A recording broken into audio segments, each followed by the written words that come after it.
Hi class, hope everyone's doing well. I just wanted to go over some of the fundamentals of NetBeans and just get you familiar with using NetBeans. Okay, so there's many different features within NetBeans, and we're not going to be able to go through all of them, but I just want to show you some key things. Just go through creating a project, creating a class, understanding packages, understanding the left navigation panel, understanding errors, how to debug them, how to run programs, etc. So let's quickly go through an example. So this is NetBeans, right? So this is when you first open it up, this is what you see. You might have a welcome screen here, but this is generally what you see. So what you want to do is you actually want to first create a new project. So File, New Project. And you'll see this, different options. So you want to keep the default Java application. Click Next. So this allows you to set where you want to specify where you want to save the project. So I'm going to create a project called Test1, and I'll save it there, the default location. You can create a main class by default. I usually don't, and I'll create everything manually. So you can leave things as is. Click Finish. And there you go. You have your project here in the left navigation panel. So we haven't created any classes, so you don't actually see any files yet. So here is the class or the project. So within your project you have packages and libraries. You can usually just leave libraries alone. All right. So in this class you won't be doing anything new there. You can just leave this as is. For source packages, you will be creating packages in which will hold various classes, and this is sort of how classes are connected. They're connected via packages. So let's go ahead and create a new class under the default package. So we'll say File.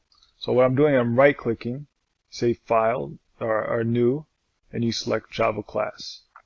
Okay, so now you can create your new class. So I'm just going to call it Class 1, and I'll leave the package as is and click Finish. Okay. So as you can see, it put this class in the default package.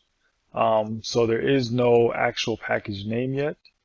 I do recommend creating a package name and keeping classes together under their appropriate packages. So what you can do is you can right click, you can say New Java Package. I'm just going to call this Test Package. So now I created that package. Now I just want to actually drag the new file that I created under that package, and you can just say move without refactoring, click OK, and there you go. So now your class is under the test package. So additionally, what you need to do is you actually want to specify the package here. So you can say package test package. Okay, so you always specify the package at the very top of your class. Okay, so now we have a package, we have a class. So now what can we do? So the first thing, let's create a main program. So we're going to create a main method. So public static void main string.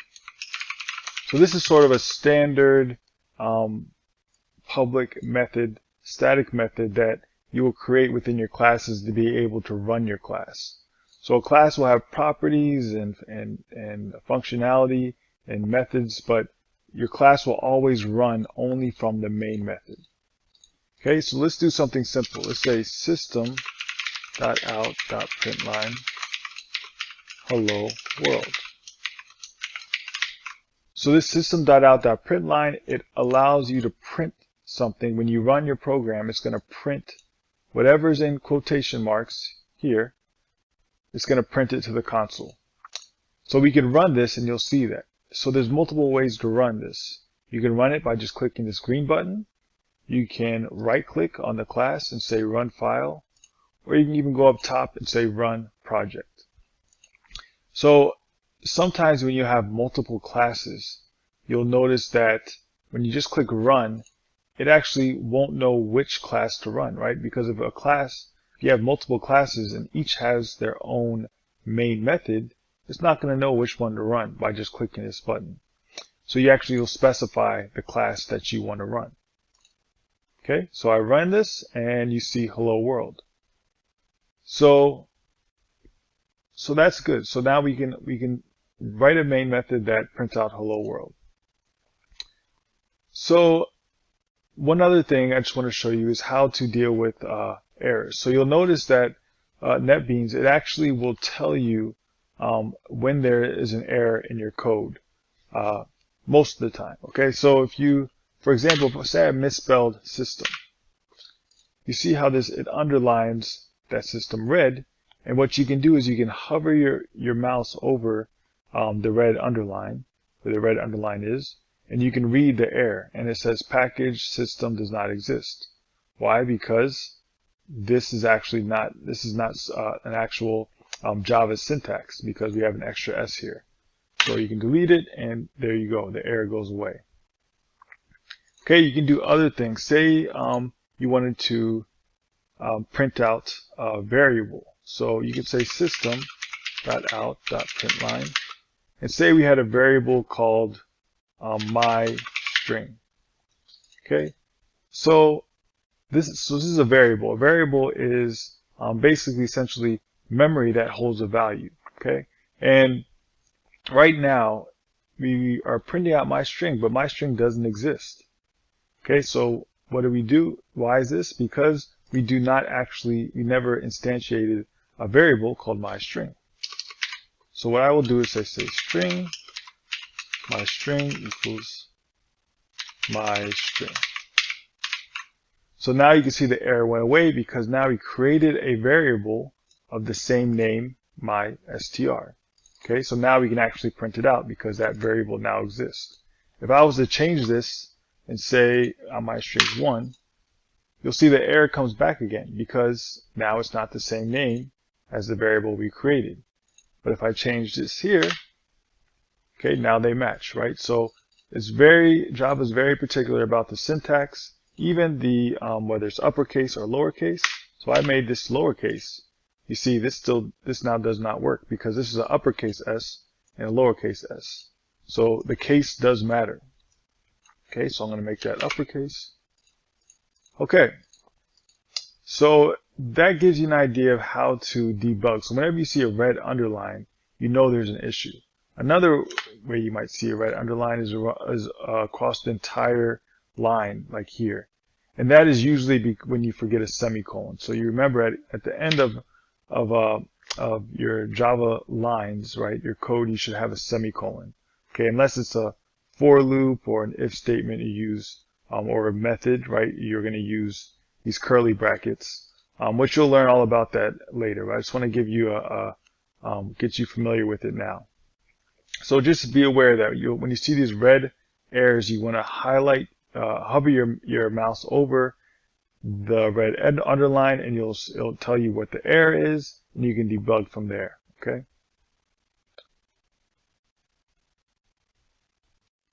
Okay, so say I wanted to create a second class. So what I'll do, I'll right click, I'll say new Java class. I'm going to call this class 2. Okay, so now because I created it from test package, it automatically put package test package here, which is good. Okay, so now this is essentially what links these two classes. Both of these classes now fall under the same package. So I can actually use one inside of the other. And you'll be doing this later on, as we get toward milestones in your final project. You'll be using multiple classes, recipe class, ingredient class, recipe box class. So they'll all be under the same package. So say I created in class 2, say I created a method.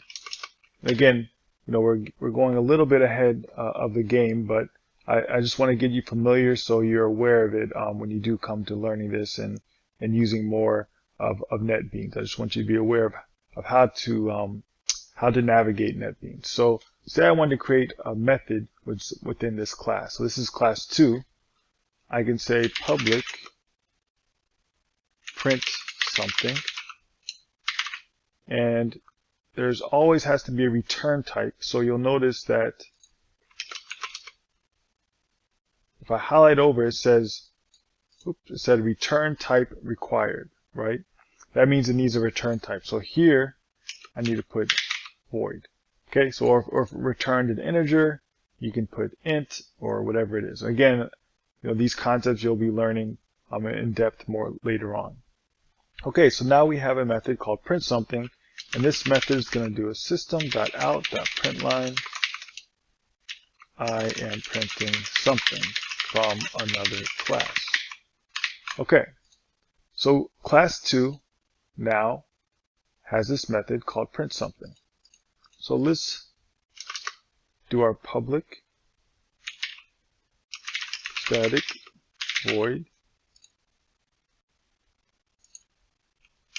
main string. Okay, so you'll notice will be this main declaration. You'll be doing this often, so I recommend you can simply just copy and paste this when you're creating it in different classes. Okay, because it's going to be the same. The main method is going to look the same in every class. Okay, or the declaration of it. So the next thing we can do here is we can actually create an instantiation of class 2. So we could say class 2 my class equals new class 2. Okay, so this is just how you create a new object class 2. And then what we can do is we can say my class dot print something. So we just created this method, and what this method does is it prints out I am printing, and let me spell that correctly, printing something from another class. Okay, right now we're not actually printing from another class, we're printing from the same class, but I just want to show you this example first. So if you run this, so let's right click on class 2 and say run file. You can see that what this did was it created a new class 2 object. Now that class 2 object has the functionality, has this method print something.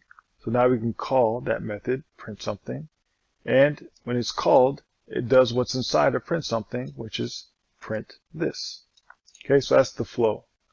Now say I wanted to do the same thing but in a different class. So here I'm in class 1. So I'm going to comment this out. So you'll learn about commenting. So you can do a multi-line comment. Basically, you're commenting out basically means that you're not all of the code, anything written in between these characters will not be compiled and ran by Java, right? So it completely ignores this. So anything within comments are ignored. Another way to do single line comments are to put double slashes, forward slashes. Okay, so this is just commenting out code. So you're basically temporarily or removing code so that it does not, without completely deleting it, so that it does not actually run. Okay, so what we're going to do is we're going to say class 2 my class equals new class 2. So notice we're using class 2. Remember, we're in class 1. Now we're calling an object class 2, right? Creating an object class 2 called my class. And we can do this because it's under, class 2 is under the same package as class 1. Okay? If we were to move class 2 outside of test package, we wouldn't be able to access class 2 from class 1. Okay? Because it would be in a different package.